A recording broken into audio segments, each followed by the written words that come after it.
Captain Do-hyun stood on the bridge of the UES Taeguk,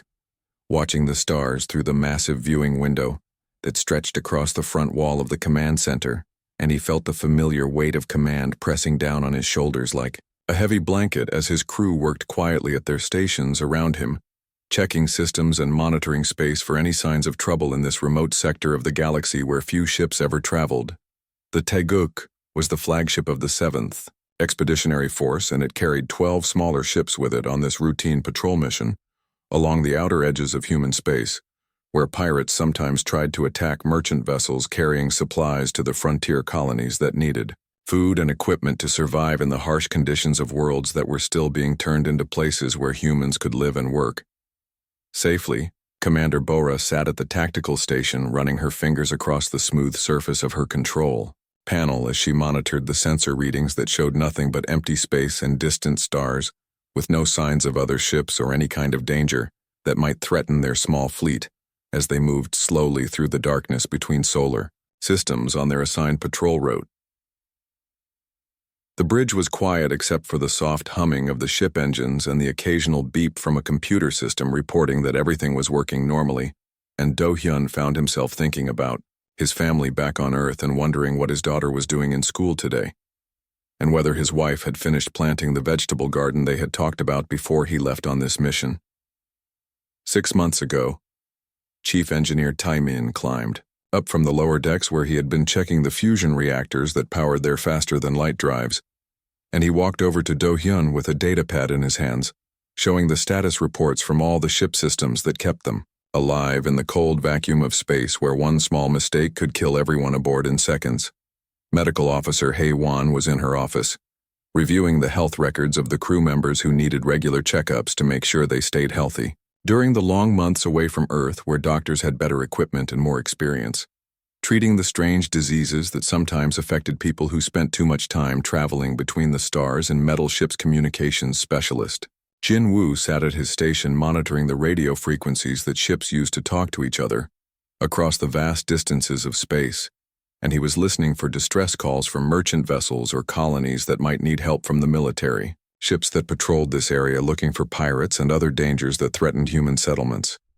The routine of patrol duty had settled over the crew like a comfortable rhythm, and most of them had grown used to the long periods of boredom, broken only by occasional supply stops at space stations or brief encounters with merchant ships that wanted to report suspicious activity in their area, or ask for escort protection through dangerous regions where pirates were known to attack. Do-hyun was about to order the fleet to change course toward the next checkpoint on their patrol route,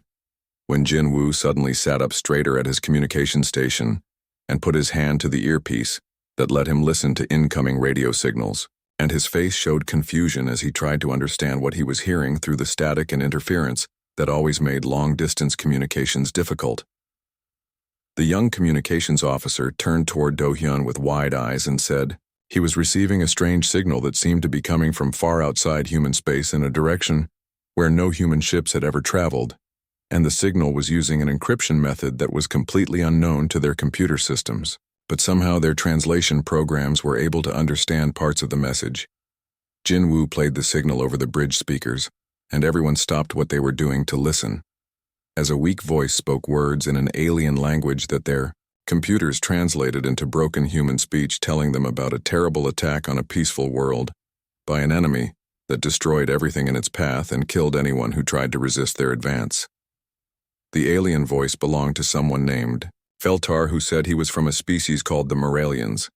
and he was sending this message as his people died around him, hoping that someone would hear his call for help and come to save the survivors who were hiding in underground shelters, while enemy ships destroyed their cities and killed their families. Feltar said in his dying message that his people had heard stories about a legendary species called humans who came from a world so dangerous that it had turned them into the greatest warriors in the galaxy, and he begged these mythical Deathworlders to come and help his people fight against an enemy they could not defeat. Alone, Commander Bora looked at the sensor data that Jin-woo had extracted from the alien message, and she found coordinates pointing to a star system that was 47 light-years away from their current position, in a region of space that human explorers had never visited, and she calculated that it would take them 3 days of faster than light travel to reach the location,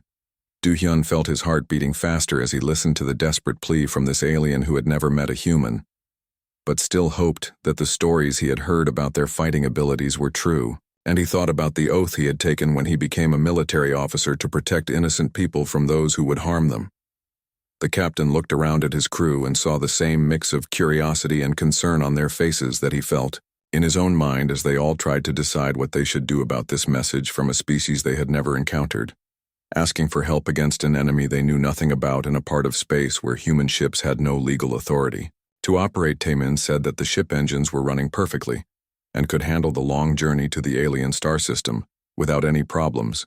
and Haewon added that the medical bay was fully stocked with supplies to treat wounded crew members if they encountered combat situations during their unauthorized mission to help these strangers. Jin-woo continued monitoring the alien signal and reported that it was getting weaker as time passed, which meant that Veltar was probably dying or his transmitter was running out of power, and soon they would lose the only connection they had to these people who needed their help against an enemy that sounded more dangerous than anything humans had ever faced.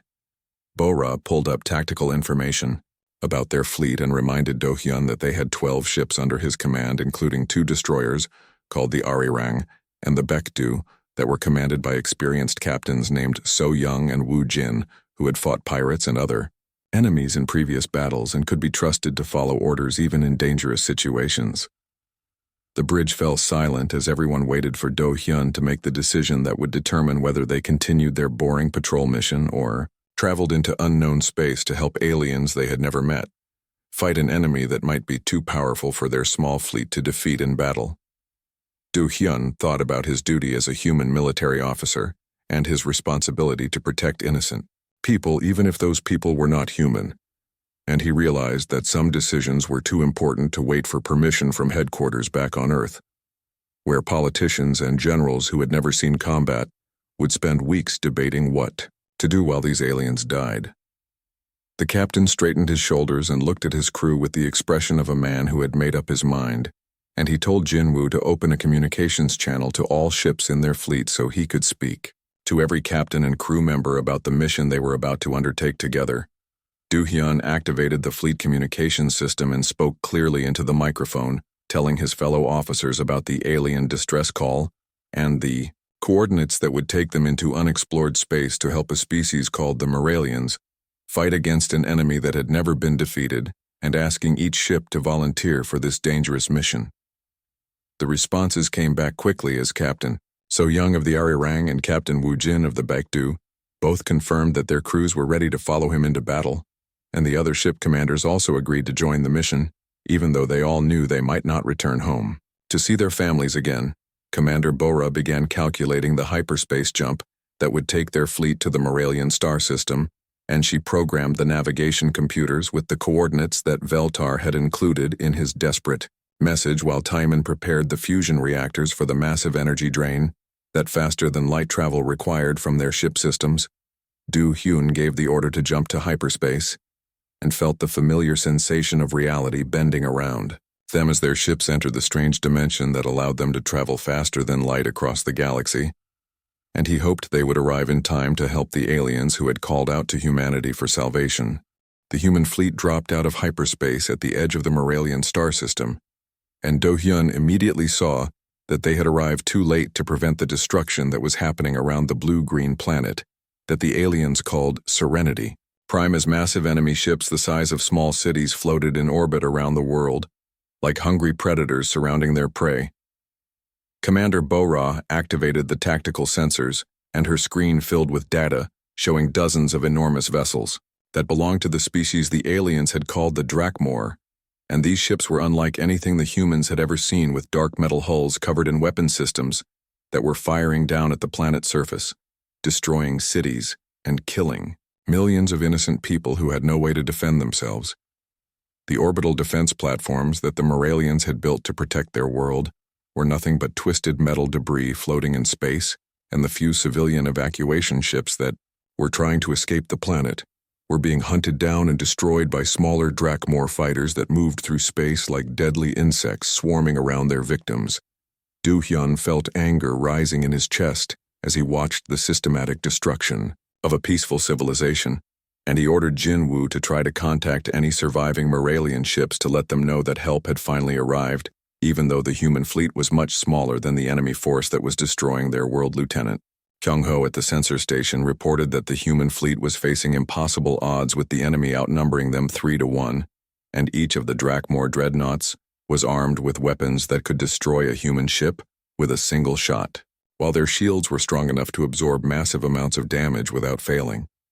The enemy ships appeared to be powered by some kind of advanced technology that the human sensors could not fully understand, and Jin Woo detected strange energy readings that suggested the Drakmor were using enslaved alien beings to boost their ship systems and weapons in ways that violated every principle of civilized warfare. As the human fleet moved closer to the battle zone they intercepted, radio communications from the few surviving Moralian military vessels and Do-hyun heard the voice of Captain Yoon-ji, who commanded a ship called the Peacekeeper, and was trying to coordinate the desperate defense of her dying world captain Yoon-ji, broadcast a message directly to the approaching human ships, warning them to retreat immediately, because the Drakmor admiral named Gorthak had never lost a battle in his long career of conquest and destruction, and no species had ever been able to resist his overwhelming military power. The Moralian captain explained through the static-filled communication channel that the Drakmor had already destroyed 17 different star systems and enslaved dozens of intelligent species, turning them into workers and soldiers for their ever-growing empire of death and suffering. Do-hyun listened to the fear in Yoon-ji's voice as she begged the humans to save themselves rather than waste their lives in a hopeless battle against an enemy that could not be defeated by conventional military tactics. And he felt the weight of responsibility for the lives of his crew members, who had volunteered to follow him into this dangerous situation. Commander Bo-ra studied the tactical situation and realized that a direct assault against the Drakmor fleet would result in the complete destruction of the human ships within minutes, but she also noticed that the enemy vessels were avoiding the asteroid field that surrounded the second moon of Serenity Prime because their massive ships were too big to maneuver safely in the tight spaces between the floating rocks. The asteroids created a maze of hiding places and obstacles that could provide cover for smaller, more agile ships, and Bo-ra began to develop a battle plan that would use the dangerous environment to level the playing field between the tiny human fleet and the overwhelming numbers of enemy dreadnoughts. She called up the classified military files that contained Protocol Typhoon, which was a desperate fighting doctrine that human commanders were only supposed to use when facing certain death, and the protocol involved tactics that other species would consider suicidal because they required crews to accept enormous risks to their own survival. Taemin reported that the ship engines and weapons were ready for combat, but he warned that the modifications they would need to make to fight effectively against such a powerful enemy would push their technology far beyond safe operating limits and could result in catastrophic system failures that might kill everyone. Aboard Medical Officer Hae-won prepared the medical bay for mass casualties and distributed radiation protection drugs to the crew members, who would be exposed to dangerous levels of energy when their weapons were overcharged beyond normal specifications, and she tried not to think about how many of her friends might not survive the coming battle. The Drakmor fleet detected the approaching human ships, and Admiral Gorthak sent a contemptuous message telling the newcomers to surrender immediately or be destroyed, like the pathetic Moralian defenders who had already proven unable to protect their own world from his superior military. Mai Do-hyun ignored the enemy ultimatum and instead opened communications with Captain So-young of the Arirang and Captain Woo Jin of the Baekdu, giving them detailed instructions about Protocol Typhoon and the dangerous maneuvers they would need to perform to have any chance of victory against the overwhelming enemy force. The human ships began moving toward the asteroid field in a formation that appeared chaotic and disorganized to the Drakmor observers, who had never encountered an enemy that would voluntarily fly into such a hazardous environment where collision with a single rock could destroy an entire vessel. Bo-ra activated the fleet coordination system that allowed all 12 human ships to share targeting data and sensor information in real time, creating a network of mutual support that would help them fight as a single unit, even when they were separated by the maze of asteroids that would soon become their battlefield. The Drakmor commanders watched with amusement as the tiny human fleet approached the asteroid field, because they assumed that any species foolish enough to fight in such a dangerous environment would destroy themselves without requiring any effort from the superior enemy weapons admiral. Gorthak ordered a small force of his fighters to follow the humans into the asteroids to finish them off quickly, so his main fleet could return to the systematic destruction of the planet's surface, where millions of Moralians were still hiding, in underground shelters waiting for death to find them. The first Drakmor fighters entered the asteroid field expecting to find the human ships helplessly trapped among the floating rocks, but instead they discovered that the humans were moving through the dangerous environment with incredible skill and precision, using the asteroids as cover, while they prepared their weapons for the first strike.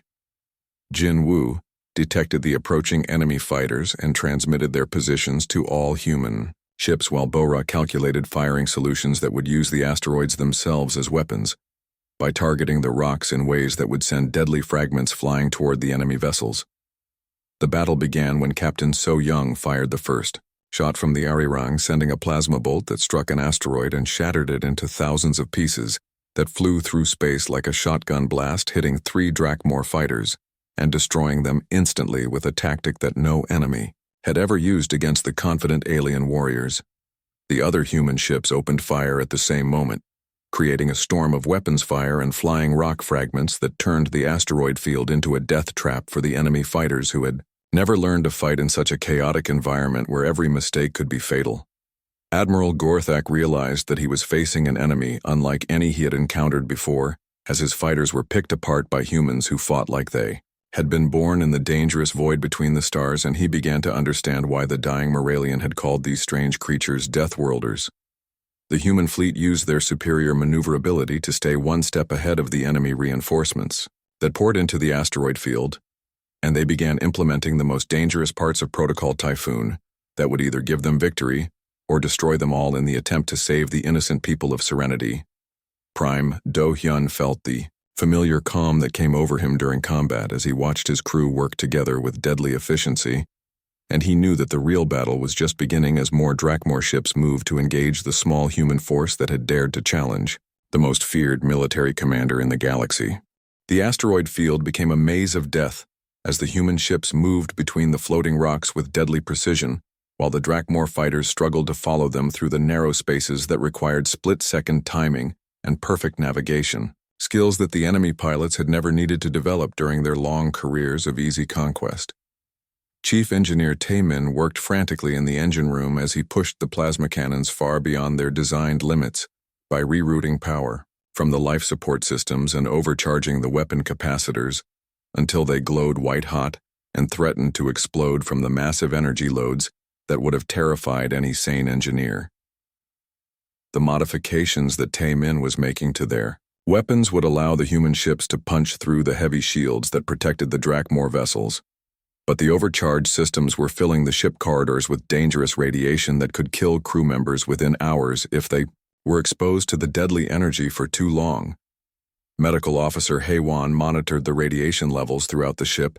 and distributed protective drugs to the crew, while she tried to ignore her own growing fear about the long-term health effects of the extreme measures they were taking to fight an enemy that possessed superior technology and overwhelming numbers. Do Hyun felt the ship shudder as Taemin pushed the engines past their safety limits to keep up with the brutal maneuvering required to stay alive in the asteroid field, where one moment of hesitation could mean death from either an enemy weapon or collision with a rock traveling at incredible speed through the vacuum of Space. Commander Bora coordinated the fleet movements from her tactical station as she guided the human ships through attack patterns that used the asteroids as both shields and weapons, while the enemy struggled to understand how these strange Deathworlders could fight so effectively in an environment that should have been impossible to navigate.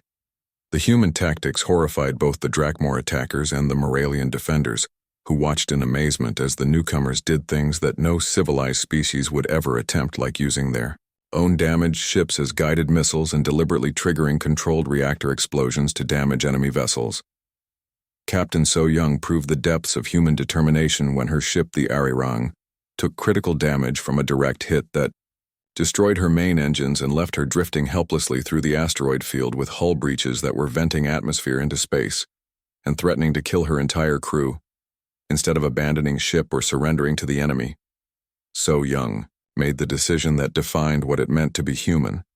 as she ordered her crew to evacuate to the escape pods, while she stayed behind to manually steer her dying vessel directly into the engine core of a massive Drakmor dreadnought that was preparing to destroy two other human ships.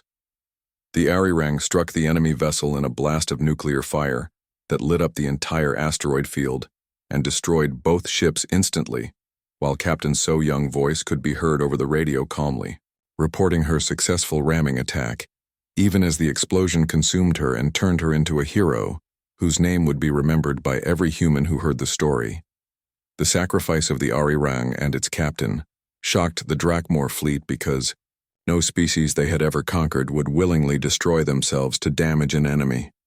And Admiral Gorthak began to realize that he was facing warriors who came from a world so harsh that death in battle was preferable to defeat or surrender. Lieutenant Nari at the navigation station continued coordinating the fleet movements even after a console explosion tore off her right arm and filled her workstation with sparks and smoke, because stopping to treat her injuries would have meant death for the other ships that depended on her guidance through the deadly maze of rocks and enemy fire.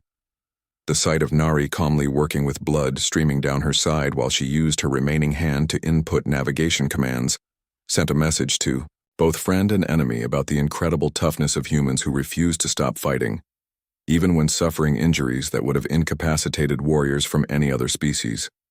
Taemin reported that the weapon overcharges were working better than expected as the human plasma cannons began punching holes through Drakmor shields that had never been penetrated by conventional weapons, and for the first time in the battle, the enemy ship started taking serious damage from the tiny human fleet. The tide of battle shifted when communication specialist Jin Woo discovered that the Drakmor were using enslaved psychic aliens called the Threx to boost their ship systems, and he managed to hack into their communication network by using human computer viruses that the enemy had no defense against. The computer intrusion freed several of the enslaved Threx, who immediately turned their powerful mental abilities against their former captors and began disrupting the Drakmor ship systems from within while sending telepathic messages of gratitude to the humans who had given them the chance to strike back at their oppressors. The freed Threx provided the humans with detailed information about Drakmor technology and tactics that allowed Bora to target the weak points in their ship designs, and the psychic aliens also used their mental powers to confuse enemy gunners and cause system failures that gave the human fleet crucial advantages in the continuing battle. Admiral Gorthak watched his carefully planned assault falling apart, as the humans demonstrated fighting abilities that defied every principle of civilized warfare, and he began to understand why the dying Moralian had called these creatures Deathworlders, who came from a world so dangerous that it had forged them into the ultimate warriors. The Drakmor had conquered dozens of species, but they had never encountered an enemy that seemed to grow stronger and more dangerous as the battle became more desperate. And the human ships continued fighting effectively even when they were badly damaged and operating on backup systems that should have failed under the extreme stress. Captain Wu Jin of the Baekdu demonstrated the human talent for improvisation when his main weapons were destroyed by enemy fire, and he ordered his crew to load the torpedo tubes with mining charges that were normally used to break apart asteroids, and he fired these makeshift weapons at close range into the hull of a Drakmor cruiser. The mining explosives tore through the enemy armor like it was made of paper, and the cruiser broke apart in a series of secondary explosions that sent debris flying through space to damage other Drakmor ships that had been foolish enough to group too closely together during their attack on the human fleet. The battle raged for hours as the humans used every dirty trick and desperate tactic they could think of, while the enemy struggled to adapt to a style of warfare that violated all the rules they had learned during their previous conquests, and the asteroid field became a graveyard, filled with the wreckage of ships from both sides. Captain Yun Ji of the Moralian vessel, Peacekeeper, watched the incredible battle from a safe distance and transmitted reports to the surviving defenders on the planet's surface, telling them that the legendary Deathworlders were real, and they were fighting with a ferocity that gave hope to a species that had accepted certain death. The human fleet had been reduced to 7 operational ships, but they had destroyed twice their number of enemy vessels, and forced Admiral Gorthak to commit more and more of his forces to the asteroid field, where the humans held every advantage and could continue their deadly game of hit-and-run attacks. Du Hyun realized that the battle was far from over, as he watched the main Drakmor fleet moving to surround the asteroid field and cut off any chance of escape. But he also knew that his crew had already accomplished something that would be remembered forever, as the day humanity announced its presence to the galaxy as a force that would defend the innocent against any enemy, no matter how powerful or numerous they might be. Admiral Gorthak stood on the bridge of his flagship watching the tactical displays that showed his fleet suffering losses at the hands of an enemy force that should have been destroyed within minutes of entering combat. And he felt something he had not experienced in decades of conquest across 17 star systems, and that emotion was fear. The humans had turned the asteroid field into their personal hunting ground, where they moved like predators who had been born in the void between stars, and every time his ships tried to corner them, the Deathworlders would vanish into the maze of rocks only to reappear somewhere else and strike at his vessels with weapons that punched through shields that had never been penetrated before. Captain Minho of the human destroyer Hala had taken his ship deep into enemy territory, where no sane commander would dare to venture, and he was leading a boarding party against a Drakmor command vessel that contained vital intelligence about their fleet movements and defensive capabilities.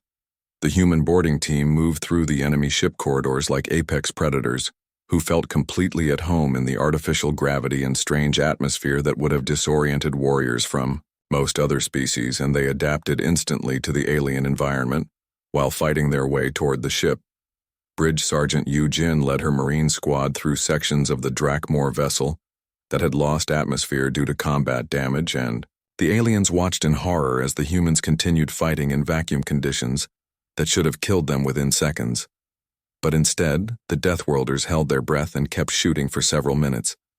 The Drakmor crew members who tried to stop the human boarding party discovered that these strange warriors could survive massive decompression events that would be instantly fatal to most intelligent species, and they continued fighting with injuries that should have put them into shock or caused them to lose consciousness. Yujin demonstrated the incredible toughness that came from evolving on a world where everything tried to kill you when she took a direct hit from an alien energy weapon that burned through her armor and left a smoking hole in her chest, but she kept advancing while firing her assault rifle and calling out tactical instructions to her squad. The sight of a human warrior continuing to fight effectively while suffering wounds that would have killed 3 Drakmor soldiers sent waves of panic through the enemy crew, and they began abandoning their positions rather than face these impossible creatures who seemed to be immune to pain and fear. Medical Officer Heiwan made a discovery that would change the course of the battle when she analyzed blood samples from wounded crew members and realized that human blood chemistry was actually toxic to several Drakmor species who had evolved on worlds with completely different atmospheric conditions. The doctor immediately began synthesizing aerosol versions of human blood proteins that could be dispersed through the air systems of enemy ships to incapacitate or kill Drakmor crew members without harming humans who had natural immunity to their own biological compounds. Heiwan transmitted her discovery to the boarding teams, who began using the weaponized human blood as a biological weapon that gave them an enormous advantage when fighting in the confined spaces of enemy vessels, where the alien warriors could not escape the deadly atmosphere. The psychological impact of watching their fellow soldiers die from exposure to human blood sent the Drakmor fleet into a state of terror as they realized they were facing an enemy whose very existence was poisonous to their species, and whose bodies had been shaped by a world so hostile that their blood itself was a weapon. Admiral Gorthak received reports from his ship commanders describing human warriors who could function in conditions that would kill any civilized being, and who fought with a combination of advanced technology and primitive savagery that his tactical computers could not analyze or predict. The Drakmor had built their empire by using overwhelming force and superior technology to crush resistance before it could develop, but the humans were proving immune to both intimidation and conventional military doctrine as they continued fighting with methods that defied all logical understanding. Captain Minho successfully captured the Drakmor command ship and downloaded their fleet tactical data, while his Marines held off desperate counterattacks from enemy soldiers who were terrified of getting too close to humans whose touch could be fatal and whose breath contained compounds that burned alien lungs. The intelligence gathered from the captured vessel revealed that the Drakmor Empire was not as strong as it appeared, and many of their conquered species were waiting for an opportunity to rebel against their oppressors who had seemed invincible until they encountered the Deathworlders from Earth. Jin Wu transmitted the captured intelligence to the surviving Moralian defenders and to resistance cells on worlds throughout the Drakmor Empire, telling them that the legendary humans were real, and they were proving that the seemingly unstoppable conquerors could be defeated by warriors who refused to surrender. The news of human victories spread through the galactic communication networks and reached oppressed populations on dozens of worlds where slaves and prisoners began planning uprisings against their Drakmor overlords, who were suddenly revealed to be vulnerable to an enemy they had never imagined could exist. Admiral Gorthak realized that his reputation for invincibility was being destroyed by these impossible warriors who came from a death world that had forged them into living weapons, and he knew that every moment the battle continued would encourage more resistance throughout his empire. The Drakmor fleet began showing signs of panic as individual ship commanders started requesting permission to withdraw from the battle rather than face the humans who seemed to be immune to conventional weapons, and who fought with a ferocity that grew stronger as their losses mounted. Several enemy vessels attempted to flee the battlefield, but they were hunted down by human ships that pursued them through the asteroid field with relentless determination, and destroyed them with weapons that had been overcharged so far beyond safe limits that they glowed like miniature suns. The freed Threk psychics continued disrupting Drakmor ship systems from within, while sending telepathic messages to their enslaved kinsmen on other vessels, telling them that liberation was possible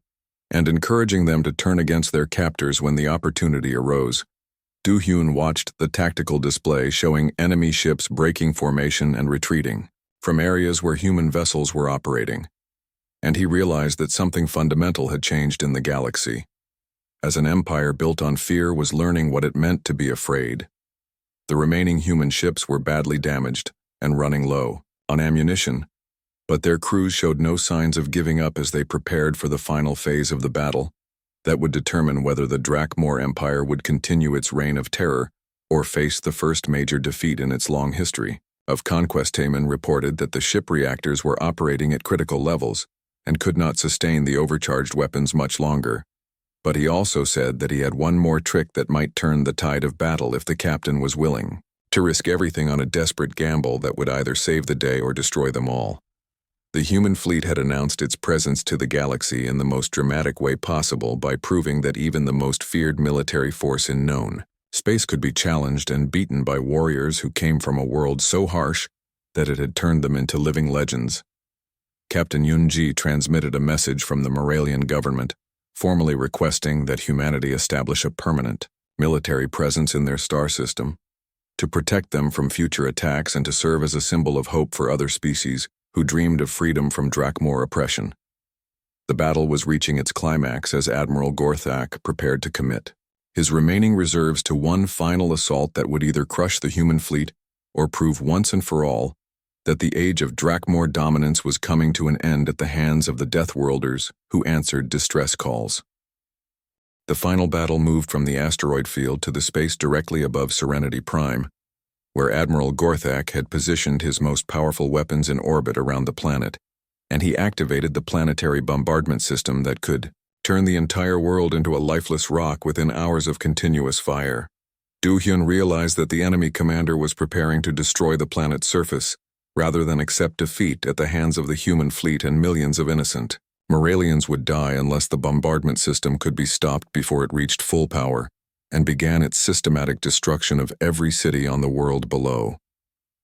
The remaining human ships were barely functional after hours of brutal combat, but their crews showed no signs of giving up as they prepared for one last desperate assault against overwhelming odds,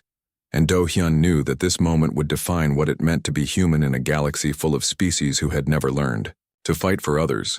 Commander Bora calculated that they could stop the planetary bombardment by destroying the main power station on Gorthak flagship, but reaching the enemy vessel would require the human ships to fly directly through the concentrated fire of the entire Drakmor fleet, with no hope of survival for any crew members who attempted the mission.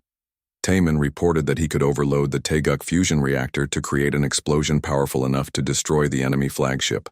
but the process would take several minutes, during which the ship would be completely defenseless and unable to maneuver. While the enemy concentrated all their weapons on the human vessel,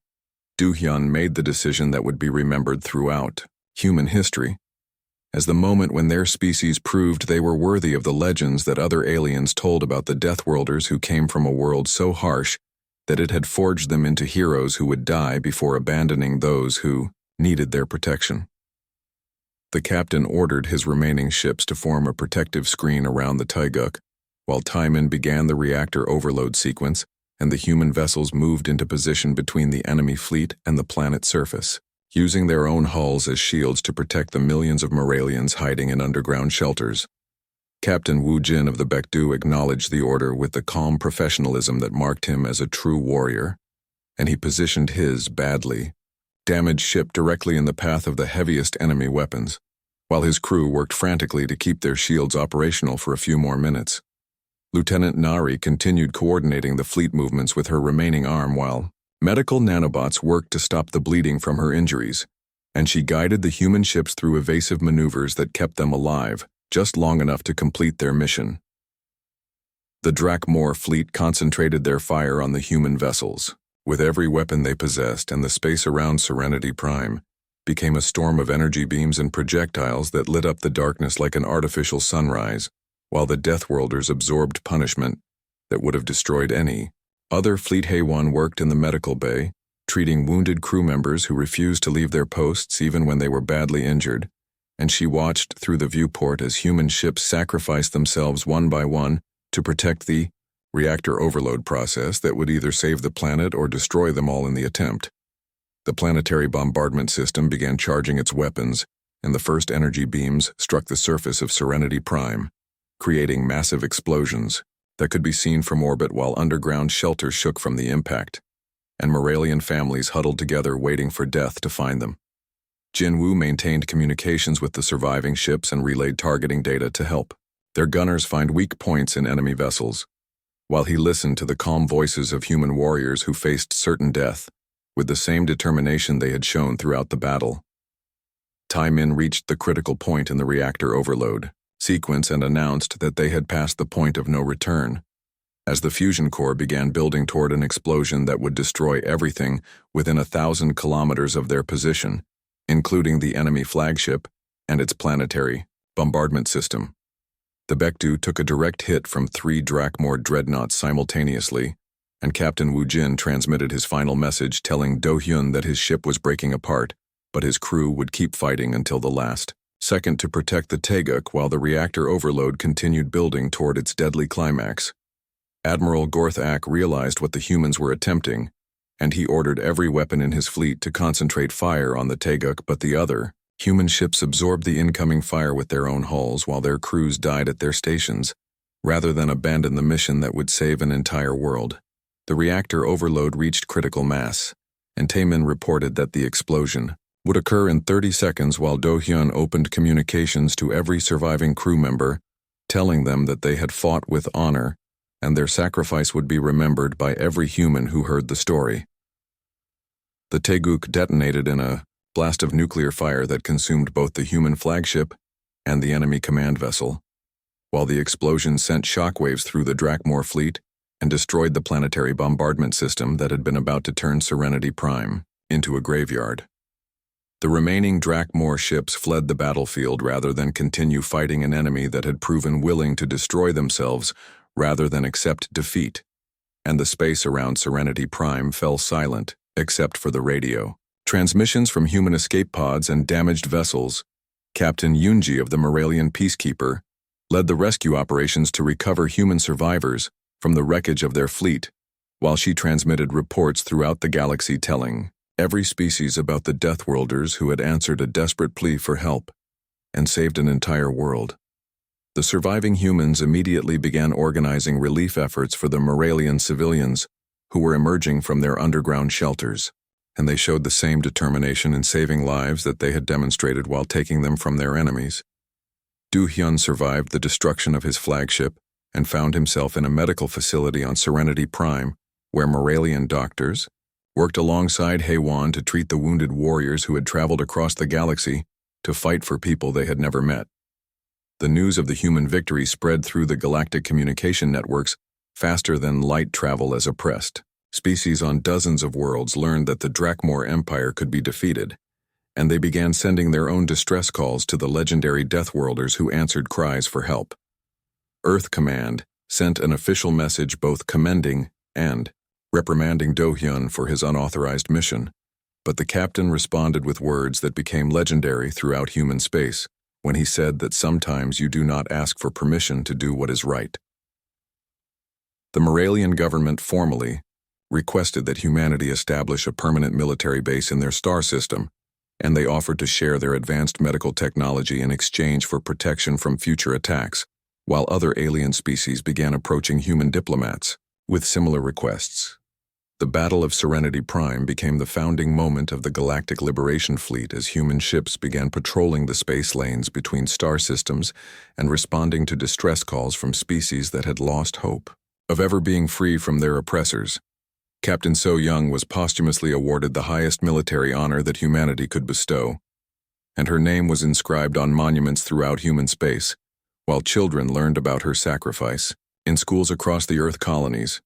the freed Threks established a permanent alliance with humanity and used their psychic abilities to help human commanders coordinate their fleets across vast distances while they worked together to liberate other enslaved species from the crumbling Drakmor Empire.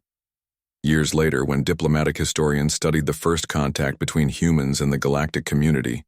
they identified the Battle of Serenity Prime as the moment when humanity announced that Earth would never stand by while innocent people suffered under the boot of tyranny.